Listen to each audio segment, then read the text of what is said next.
Hey guys, welcome back to this episode of this podcast. If you're new to the podcast, our company name is Optimize to Convert. My name is Peter Day, and we've been doing affiliate marketing for about 12 years. Affiliate marketing is basically the business of promoting someone else's product, whether it's an info product, an insurance, a lead gen, a solar, personal loan, whatever you're promoting.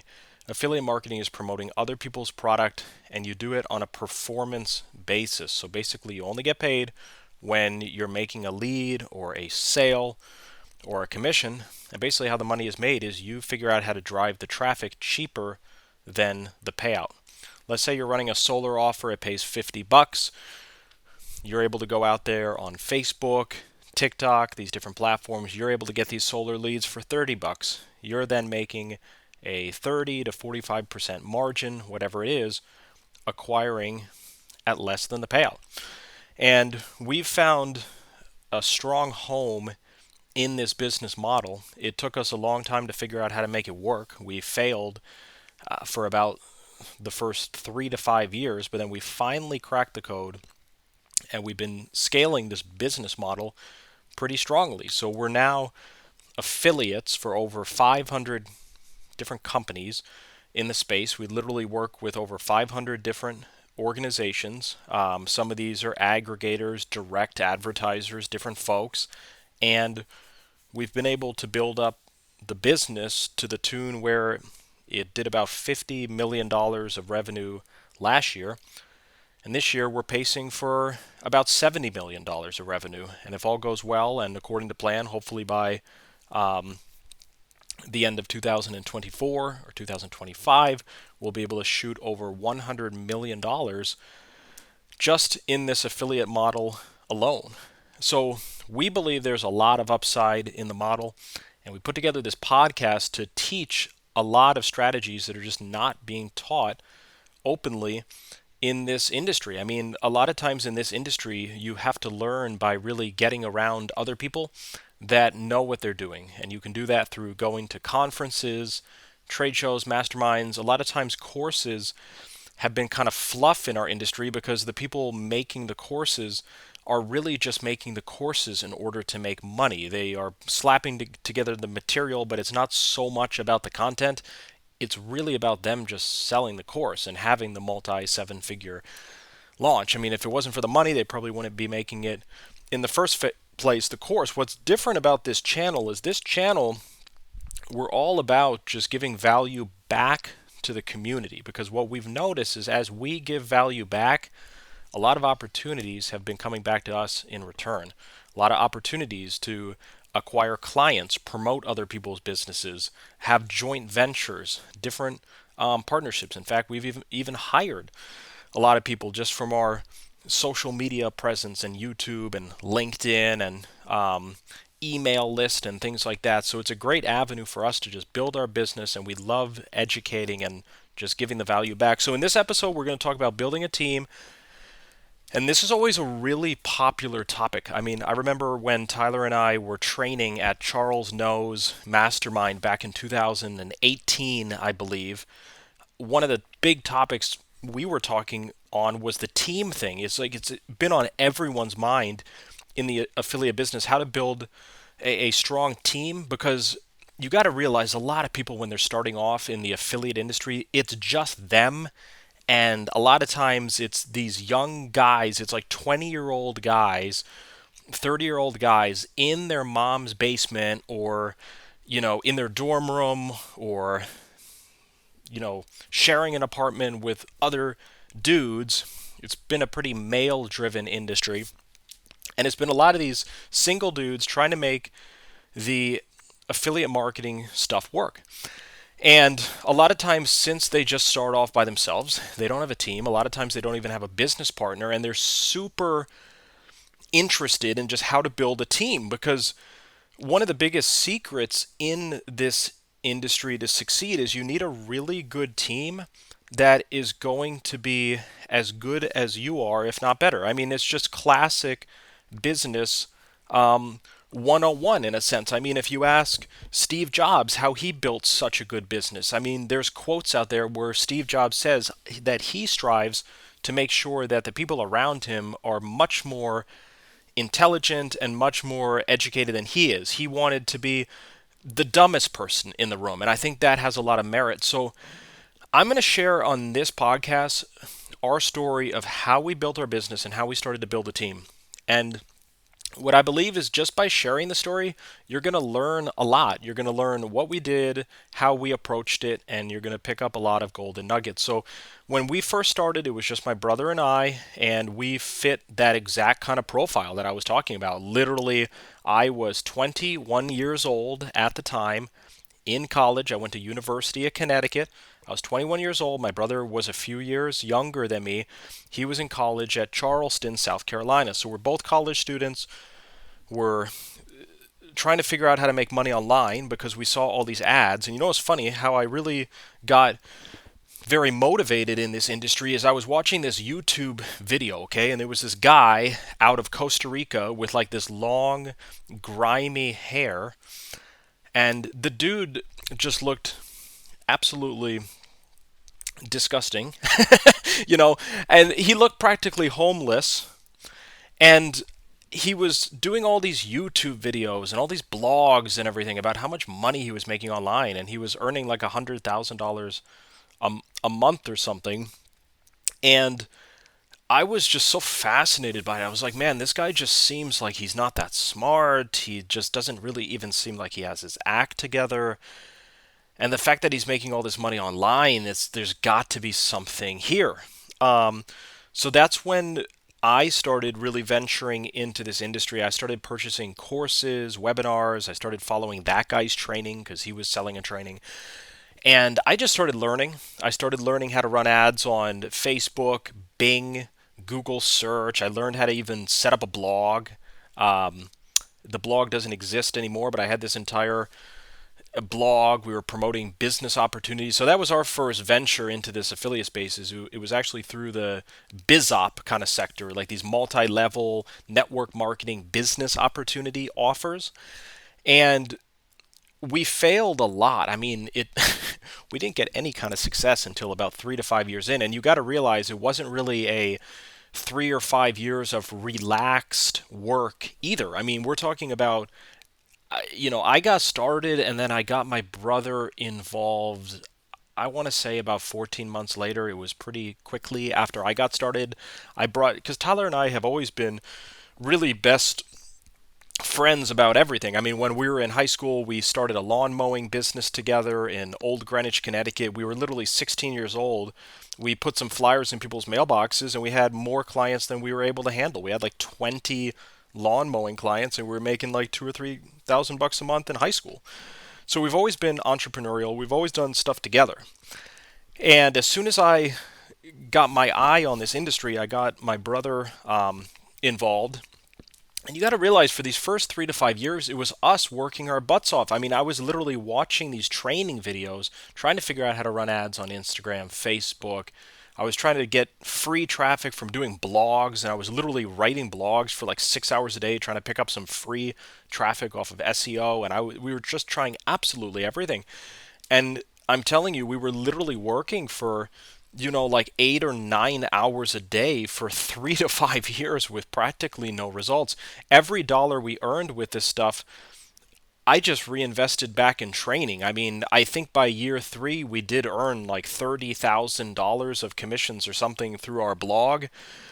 And then what we did was we just spent that $30,000 on courses. I just bought some course on how to run Facebook ads for like $6,000. Then we went to some mastermind for $10,000. I was just investing back into learning. And the reason I did that is because I think that's just what I was taught to do. I mean, I was listening to all these personal development things. There was these things like Jim Rohn and the Tony Robbins type of folks, and they're always saying, "Oh, invest in your business, invest in your knowledge," right? So I was just doing that kind of stuff that we were told to do. I was taking the money we were earning and I was reinvesting it back into my business, quote unquote, which at the time was, I guess, reinvesting back into our education. And what happened was we finally got some breakthrough by year 3 to 5. We got trained by a guy. We finally got the right training. We got trained by this guy named Chris.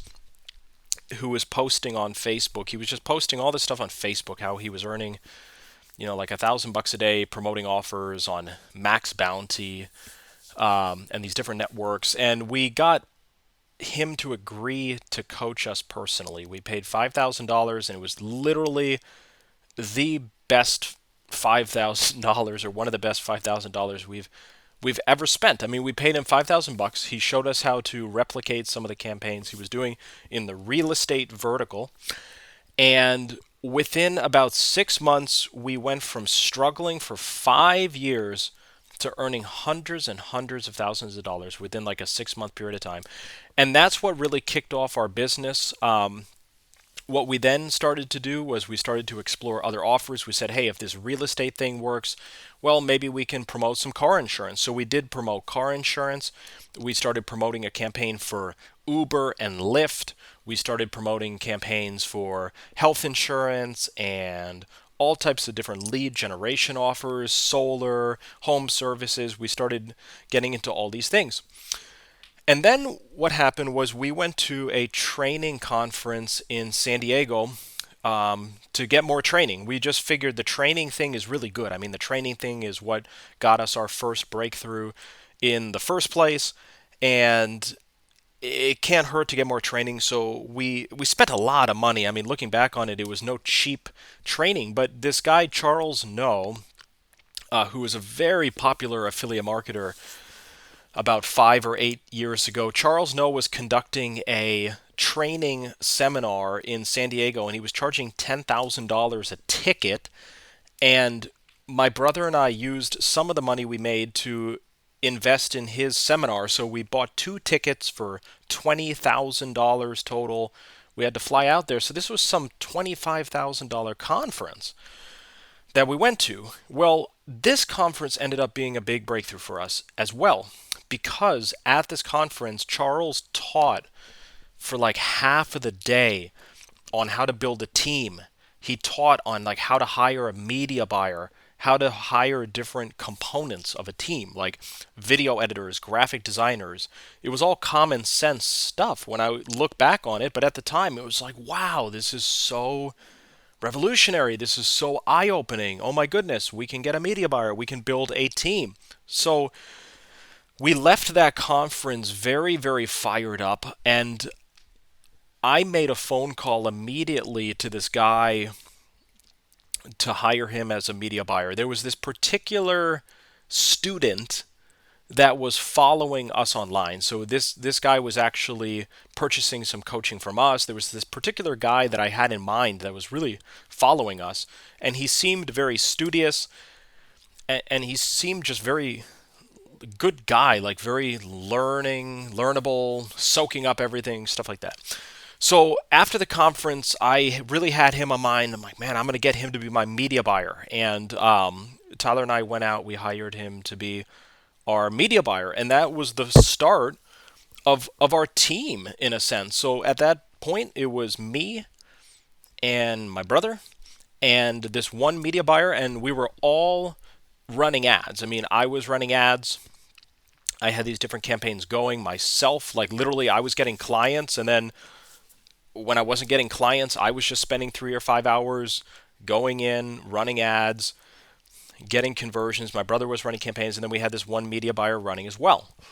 The media buyer was really a breakthrough because the media buyer started earning money, and that was a lot of leverage for us because it added a few $100,000 a year of profit to what we were doing. And then what we realized was, okay, this is really a successful thing, so why don't we get another media buyer? So what happened was we were at another Charles No event, but this time it was very different. Instead of us being the student at the event, Charles actually noticed that we were starting to succeed a lot. So at the second Charles No event in New York, Charles actually invited Tyler and I to be his guest speakers. So we got to train on a lot of stuff like building a team, running the ads, how to do Facebook, how to optimize Facebook ads properly, how to scale. There's a lot of scaling strategies with Facebook, surfing the bids,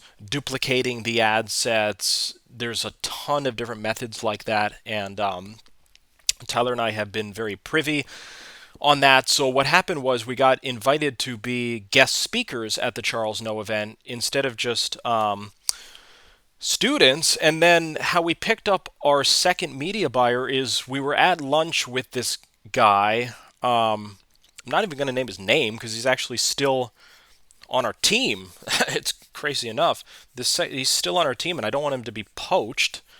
So I'm not going to name who he is, but this was a long time ago too. This was about 5 or 6 years ago. We were training at this Charles No event. There was this guy sitting at the table for lunch, and he was just so, I could just tell he was so good. I mean, this was another affiliate, but he was so studious, and he was just so good at what he does. I mean, at the time he was running some e-commerce things for pet food. He had like some pet stuff going, and he was just really passionate about it. He was actually making some good money through the pet thing. Him and I just really connected. I really liked just his approach, the personality. I could sense that he was super driven and hungry.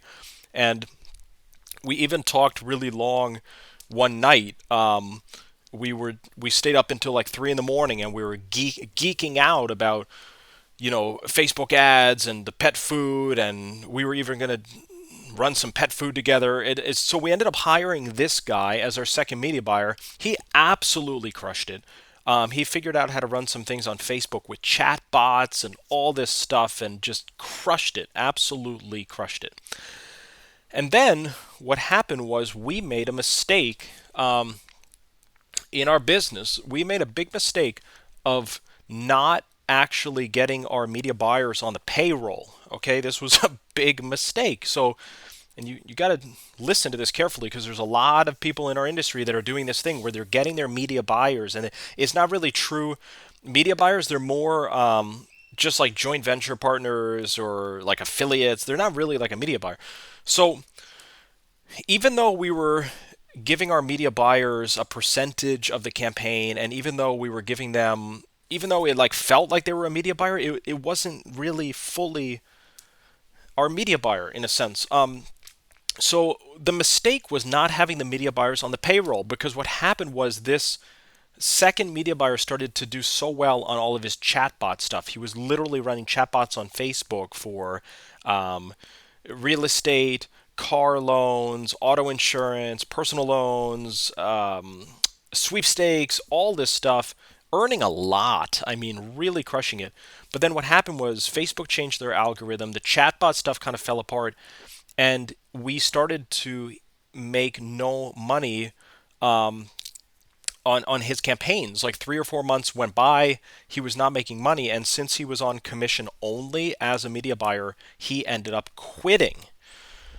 So this was kind of a hurtful thing for our business, because the media buyer that was really our best media buyer ended up quitting because he went 3 or 4 months without making money.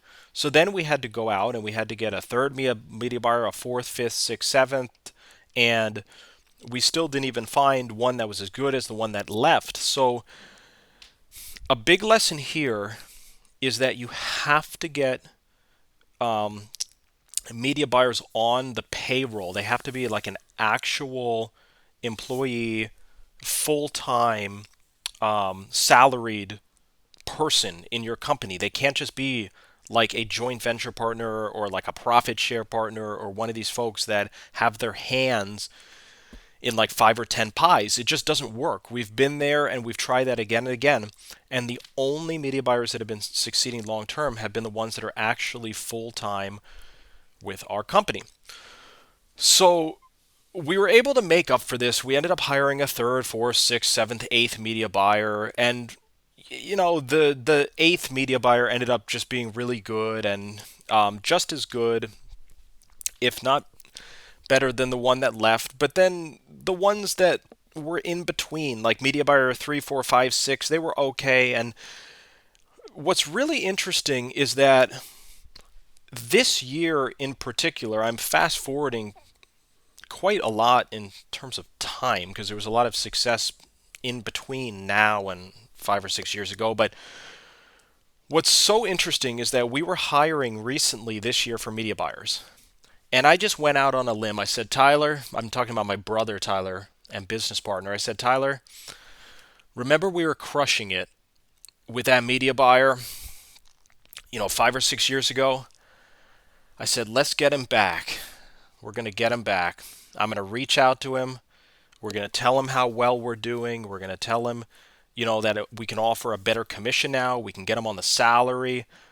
And we now have a principle where every single media buyer on our team gets an actual full-time salary base pay. So what this does is it really protects things. So let's say we're running campaigns, and let's just say, for example, one media buyer is not successful for a couple months.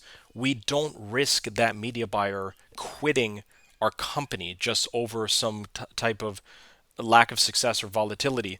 The base pay is sufficient enough to weather those kind of storms. So I'm actually very happy that this particular media buyer left 5 or 6 years ago that I'm talking about, because since they left, it taught us a whole new way of approaching it. And I feel like we're really crushing it because of the fact that we're paying our media buyers a full-time base pay and making them be full-time, 100% employed part of our business. The loyalty is there. They don't have their hands in like 5 or 10 buckets. They're not distracted. They're not trying to run our campaigns, and they're not trying to run 5 other campaigns on the side. It's like they're all in terms of our opportunity and what we're doing. So, I mean, to cut to the chase here, it ended up being a huge success at the end of the day, because this media buyer that ended up quitting our company 5 or 6 years ago ended up taking up the offer about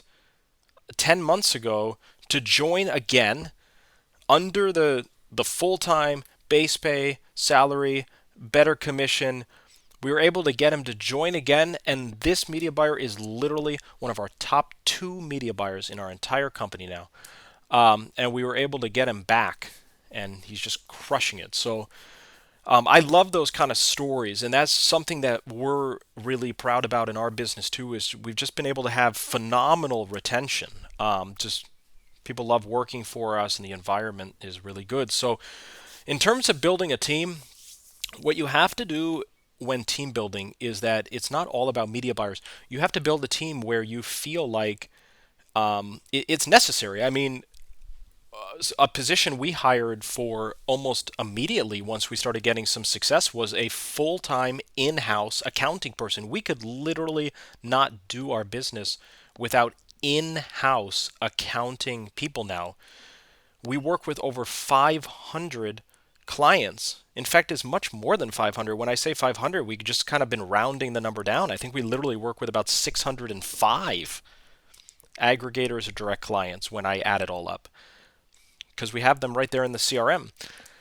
And in order to do that, you need full-time accounting staff. You literally, not only one, you have to have a handful of full-time accounting people, because you have to be invoicing hundreds of people per month. You have to be going after late payments. I mean, literally, even for us, on a given month, we've generally had at least 30 to 40 companies that have been late paying us at a single point of time.